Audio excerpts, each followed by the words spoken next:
Okay, we can now return to item number 5, I believe. This is Public Works Garage change order requests, and we have Chris Sorensen and Terry Gilbertson.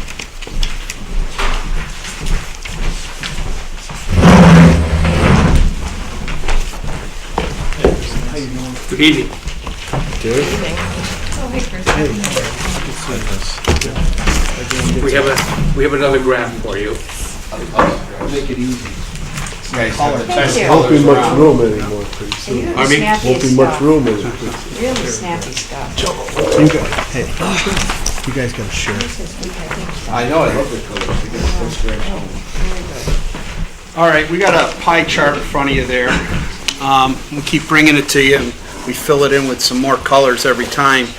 As you notice, some of you, I don't know if you've been down there, but the men are down there working out of the Public Works Garage down in the lower section. And we're looking to get the upper portion, to get the management and everything, and the room, everything situated, lockers and all that stuff. So we're coming down to the end here, trying to get everybody moved in here in the next 2-3 weeks. We're working on it. But there's some few things we have to take care of before we can have people actually, come in the upper part of the Public Works. And so we came to you tonight with a few things, which I'm going to have Terry explain to you why we needed them and why we needed to go forward in this direction and use some of the contingency funds that we do have. So, Good evening. Change order number 18, which is attached to your chart, represents the cost of some stolen light fixtures that we had a theft on the job some time ago. We are covered by insurance. It is our insurance that covers it. Meanwhile, we needed the light fixtures, and so we are. The Public Works Building Committee has approved this $8,110 thing, which we believe will be largely returned to us, returned to the project by insurance proceeds. Change order number 19 involved a small amount of electrical work required to put a fiber optic switch out on the fuel canopy.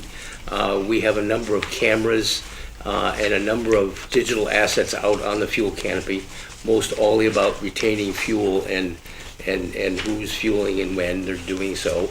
And we found it convenient and better for the project to do that. And so we have some, we fortunately put in some spare conduits out to that before we did the asphalt parking lot.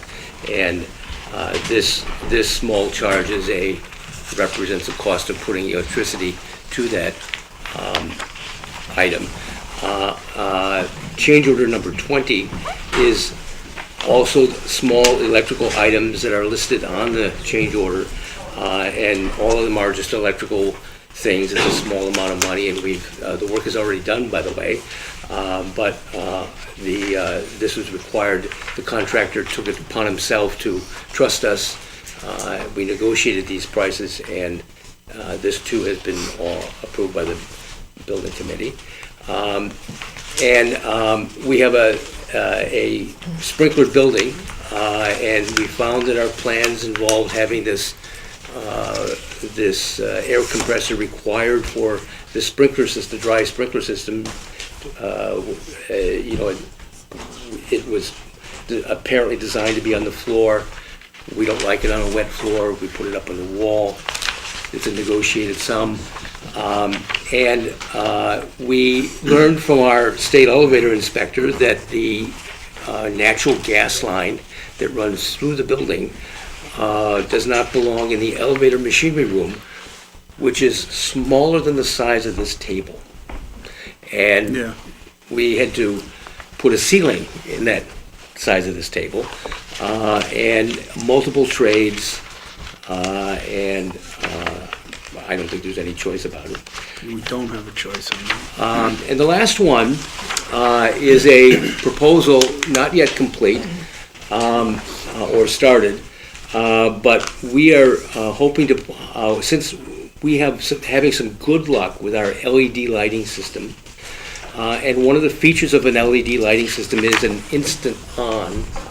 so that we can utilize the light the moment we turn it on. And we would like basically a microwave vehicle sensor. It's a occupancy sensor for vehicles, so that most of the lighting at the site can be kept off, and when this will sense a passing truck and turn the lights on when we need it. And so it's a small cost to pay for a great benefit, and all of this the building committee considered at some length and some detail. If you can turn back to the chart, you will see that our Public Works contingency of $255,000 has at this point a still healthy, in my view, $61,630 balance. And that if you compare these change orders, and as the pie chart does such a nice job in doing so, in put them in reference to the whole or to the parts of other change orders, you'll find that these are, while necessary to the project, very de minimis in cost. Thank you. Are there questions? Yeah, could you just explain, Terry, why you think the 61,630 is a healthy remaining contingency? Well, we are approaching full occupancy, and the project is largely done. We are kind of managing the end game. There are some other change orders that the committee did not approve, and we are asking for more information. And I'm not so sure which of those will be approved, frankly. But we've accounted for this, and in my opinion, in the 3 years I've spent with this project, that I think that $61,000 we're going to be just fine. More safe. I think so. So, just one more. Change order 23, 24, 25, and 26 are the ones that were not approved? Correct. Okay. Yeah. Because it jumps here. So Yeah, that's correct. Those are the ones that Right. are- You We don't- tabled those right now because we want more information and try to make some decisions of why they need this and why we'd have to go that way. But I'm taking it, the sum of those is comfortable as compared to the 61. Yeah, yeah. And we're doing, everything we make here is, we look at safety, we look at, we have to justify it one way or the other, like the microwave switch for the lights. You don't want to leave the lights on here all the time, you try to justify it, but we have cameras and stuff down there, and if somebody comes in there and something moves, the lights go on, and we have cameras rolling, so we know what's going on. We had a theft there, and we don't want to see anything more like that happen, so that's what we're trying to prevent, things to that nature. Good, good. Terry, on change order number 19, there's a difference between the change order total at the top and the change order at the bottom. Want to just clarify the nature of the... There's an error in this. I guess it takes the finance director to notice that. No, actually, I Actually, she noticed. lives. Oh, okay. I don't I want was to. letting the finance director direct it. This money was a amount of work. The difference between the two is the work that the electrician charged us to make the new electric charging vehicle work, and that money is covered by a state grant. Right. And That's we why I funded it out of a change order from a contractor to town perspective, but we have put this in our grant reimbursement process, and we don't believe that the project will see that. And in error, that top figure was not changed. That's cool. So they're different, but what is the amount that we need to approve? The bottom number. 1,100. Just the bottom one. Yeah, The the top number has on to the show top it. there Okay. should be changed to that. Since you brought it up, and I didn't see it, I don't know if you were gonna maybe give us some information during your report. Can I get any type of update on how we doing with that electric station, pumping station that we provided for the cars, any electric cars in town? Have we Oh, had right over any- here? Have we had any It's in service. use? It's in Yeah. service. And I only know of one charge that was put on it, only because I called a resident that I knew had an electric car and asked him to see if it worked before we paid for it. You know, so I only have the one report, and it works. So is there some type of meter that it's gonna tell us monthly or how much use it's had or how many hours? By terms of the state grant, we are not allowed to charge for it, and then we're discouraged from monitoring it because we quite frankly installed a conduit for data lines to it in anticipation of, I think I reported that last time I was here, and we're interested, and we are not, the conduit is empty, it's ready to do, we can do that, in 3 years, we can start charging for it, monitoring it when So when we can start charging for it, and I remember that part of that's when we can start to monitor it? That's correct. Why would they be disinterested in not knowing how it's going or if it's? They don't prohibit us from it, do they? They discouraged us. Strongly discouraged. Yeah. Because they think that once people do that, they'll find a way to charge people. So this was, you know, the world of state grants is a remarkable world. Thank you. Anything else? Okay. Is there a motion to approve change order number 18 for the Woodbridge DPW project in the amount of $8,110? So moved. Second. Any other questions or discussion? All those in favor? Aye. Is there a motion to approve change order number 19 for the Woodbridge DPW in the amount of $1,130? So moved. Second. Any other questions or discussion? All those in favor? Aye. Is there a motion to approve change order number 20 for the Woodbridge DPW in the amount of $4,473.89? So moved. Second. Any other questions or discussion? All those in favor? Aye. Motion to approve change order number 21, Woodbridge DPW in the amount of $1,117.59. So moved. Second. Any other questions or discussion? All those in favor? Aye. Is there a motion to approve change order 22 for Woodbridge DPW in the amount of $4,213.11? So moved. Second. Any other questions or discussion? All those in favor? Aye. And is there a motion to approve change order number 27 in the amount of $3,865.50? So moved. Second. Questions or discussion? All those in This is- favor? I was just gonna. Yes. This is my favorite one. Yeah. Oh. Anything else? All those in favor? Aye. Okay. Thank you very much. Thank you. Okay, thank you. Have a good night. Yeah. We will now go to public comment. Is there anyone who would like to speak? Please? Public comment? Yes. Go ahead. Good evening, everyone. Good evening. My name is Barbara Joyce Simpson. I live at 5 Oak Hill Lane. I recently wrote a letter to the Woodbridge Town News with my views on the wisdom of the proposal to change zoning and build on the Woodbridge Country Club. And several people called and asked me if I would be prepared to come here tonight and read it and get it on the record here. So that's what I'd like to do. Please. So I can give a copy to you. I will try not to add to it at all. So I wrote it on December 1st. I was out of town for most of December. As a Woodbridge resident of more than 40 years, I am dismayed at the proposal to build housing on the Woodbridge Country Club property. It makes absolutely no sense to me that a zoning change would be made for any part of this parcel due to the risk of further zoning changes being argued for development for the entire property.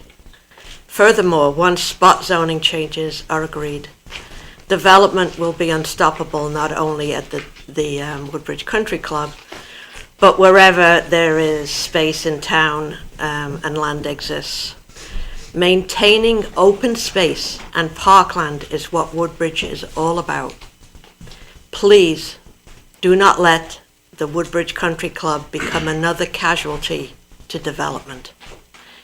Instead, it would be preferable that the town leaders abandon the proposed isolated housing at the WCC and focus intently on development of retirement housing around the Bradley Road Flats area. Accessible one-story housing without steps and stairs, with balconies or patios, elevators as needed, with wide doorways, roll-in showers and an attached garage. Not the narrow, three-story monstrosities companies like Toll Brothers are packing into any corner they can find in towns all over Connecticut. This is an addition to my letter. My son and I recently talked, and he tells me that many of these townhouses frequently become rental units because they are not very suitable for those who are increasingly physically limited. They're often three-story, and people start rolling them over and moving into more suitable accommodations and renting the units because the values are not there. So he called them frequently becoming rental slums, but I am not going to use that word. I'm going to say they frequently become rentals. In tandem with this retirement housing, and I'm talking about retirement housing down on the Flats area, must come the development of areas such as Selden Street and other isolated areas on the Flats that don't carry mainstream traffic. I suggest consideration of a pedestrian zone, perhaps from June Street to Bank Street, with parking at either end, or parking on the main road. Elegant street lighting, benches, flower pots, water features, and pocket parks. Existing restaurants and businesses in this area could then reorient away from the dirt and the noise and the traffic of Amity Road and towards the cleaner, safer, and quieter atmosphere of this pedestrian zone. Selden Street would become the destination we all desire for dining indoors and outdoors, for boutique shopping, and even a few homes. And finally, the price of retirement housing must make economic sense. The current average sale price of a Woodbridge home, I heard at this meeting, is $405,000. To be desirable, the cost of any proposed smaller retirement housing units in Woodbridge must be less than that. I don't think you can have that happen at the golf club. I think you can have it happen on the Flats. Let's reprise and complete the plans for the Flats that have been laid aside for the past several years and develop Woodbridge smart and green to ensure the highest quality of life for youngsters and oldsters alike. And thank you. Thank you very much. Is there any comment or question at this point? Thank No. you. Thank you. Anyone else for public comment?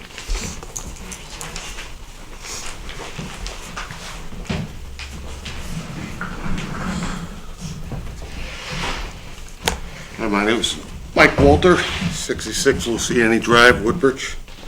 I'm speaking on behalf of Town Trail Master, and it's in regards to the possible disposition of 31 Enoch Drive. I don't know if the Board of Selectmen are aware of it, but there is a trail that does traverse that property, okay, on the northern end of the property. It's on the southern end of 39 Round Hill Road, where Electronicas live, okay? The trail as it was set up when the subdivision was going in, there was the gas line runs up the west side and down the east side of Round Hill. And there was a 10-foot pedestrian path that was set up for that trail, okay? and that's, I guess, on the gas line easement, and that's probably protected or whatever. But since I've been trail master and working on the trails for over 17 years, we've never gone through the gas line and right through the center of somebody's backyard and down the gas line. The trail was moved by Charlie Getch, who owned the property previously, to the southern end of his property, which abuts 31 Enoch Drive on the northern end of its property line. And that's more through the woods and everything else like that. It does run on 31 Enoch. If you look at the trail map, you'll see from the GPS mapping that I did years ago that it does kind of cut through there and then goes back on 39 Round Hill Road. My concern is that if 31 Enoch Drive is sold, what is to happen with the trail as it exists? Because the trail, as it's been laid out for the last 17 plus years, where it's mapped, is not protected. The only protection it has is through the gas line. And the previous owner and the owner now, it really is not conducive to having somebody walk through the center of their backyard of a multi-million-dollar property as a hiking trail, okay? So that's the only protection it has. Even the trailhead is, where the sign is south of the gas line. And it's been this way, like I said, for over 17 plus years, as long as I've been working on it. Now, the trail has been moved a little bit more south towards the borderlines of 31 Enoch Drive. I think there's Newman's house at 35 Enoch, or Round Hill Lane. It's Round Hill Road, Round Hill Lane. And the guy had every right to move it a little further south because he can do that. There's nothing saying he can't.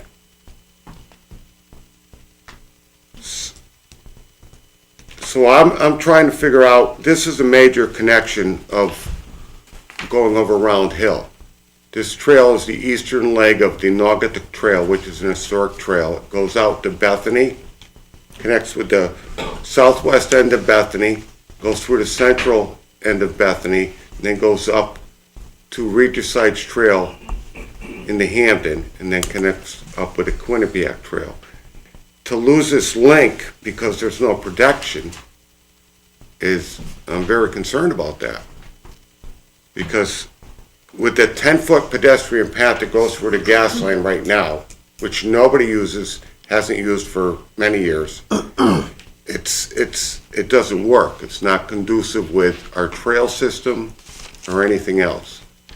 So I'm wondering, before the town makes a decision on the disposition of this property, I'd like to see the northern boundary line staked out so we can see exactly where this trail does traverse through and what could be done to save this trail.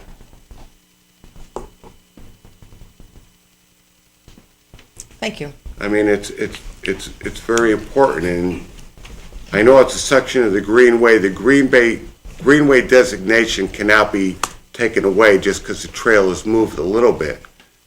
But we have an owner of the property who has moved it to the southern end of his property, so they're not walking through the center of his property when he's got dogs, he's got, if he has a picnic, it's still a little wooded, I'm very concerned about this. Thank you. We've spent a lot of time and many years on these trails, and so I don't want to take up your time, but I just want to show my concern that before you do anything with this, take a look at it. If you're not familiar with it, we can easily walk up there. I could take you to the high point. You can go up the end of Round Hill Lane. You don't even have to walk up the big high points. It'll save you a lot of trouble. But at least you could see where it was, where it is now, and maybe where it is on Enoch Drive, and see what we can do with this to protect it. Okay. Thank you. I think that's, Okay, it's a and- good suggestion. But I would like Thank you. to, I would like to protect it in some way in perpetuity in the future. Okay? Thanks, yep. Thank you.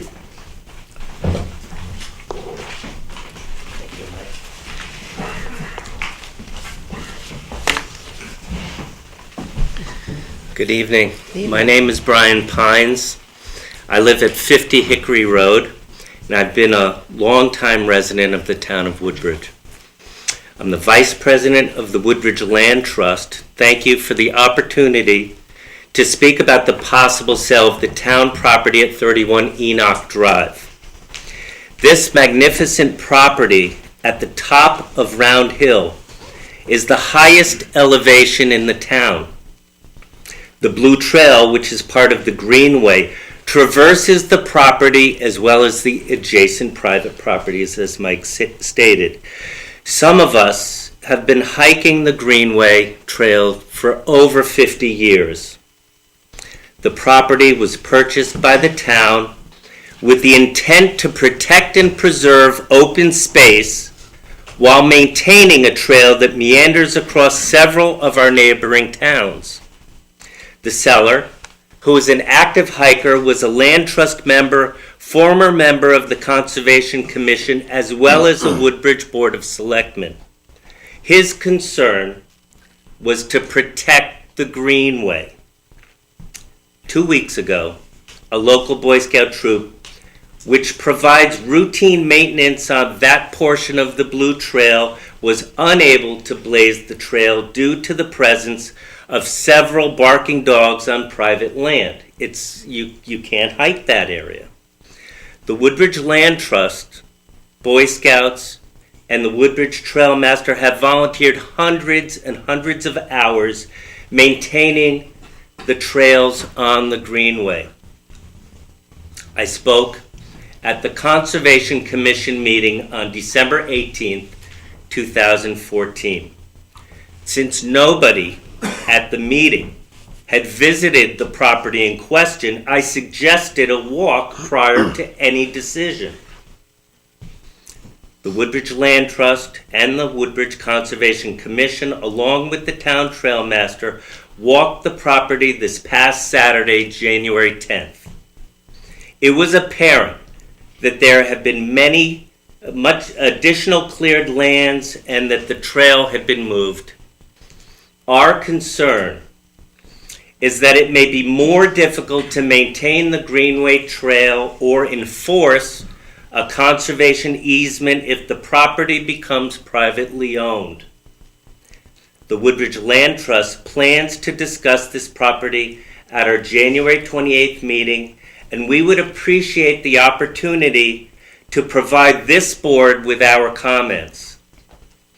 In the interim, we hope that the board will not act until any potential disposition of the property is carefully reviewed in light of the draft plan of conservation and development for review, where, at page 152, it sets a goal for continued ongoing support of the green plan by maintaining local inventory of land, as well as keeping appraised of opportunities for valuable acquisitions.